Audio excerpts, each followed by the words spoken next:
Може ли ментална аритметика да обърка детето в часовете по математика? Да, рядко, но и това е възможно. Здравейте, аз се казвам Стела Стоева и съм един от първите инструктори по ментална аритметика. Вече 8 година преподавам ментална аритметика. Моите деца пък станаха първите деца, спечелили Световна олимпиада от България.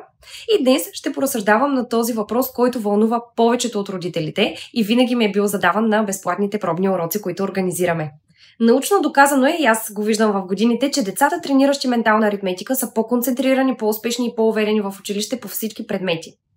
Само че в годините съм виждала и деца, на които ментална аритметика в даден момент им е пречила. Само че ментална аритметика със сигурност не е за всяко дете, а е за децата, които проявят интерес и желание да я изучат.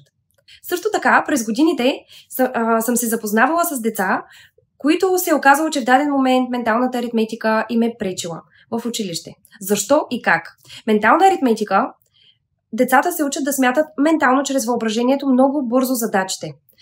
Ако обаче децата прилагат менталното смятане и в математиката и отказват да смятат по математика според препоръките на госпожата, то тогава рискуват един ден, когато спрат да ходят на ментална аритметика, да смятат грешно задачите по математика. Защо? Защото менталното смятане всъщност е следствие от смятането на абакус и то ежедневно.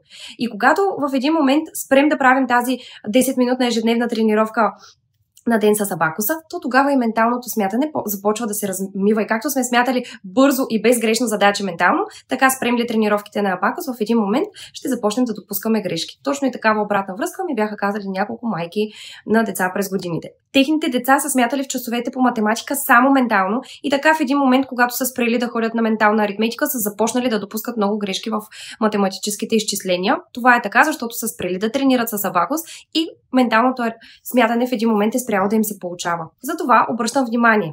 Ако детето тренира ментална аритметика, за да не му пречи един ден в математиката, настоявайте по математика да си смята задачите не ментално, а математически, както госпожата му казва.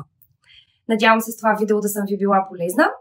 Призовавам да ме последвате за още полезни видеа, както и ако искате да проверим дали ментална аритметика е метода подходящ за развитие за вашето дете, то ви каня да се запознаем на безплатен първи урок.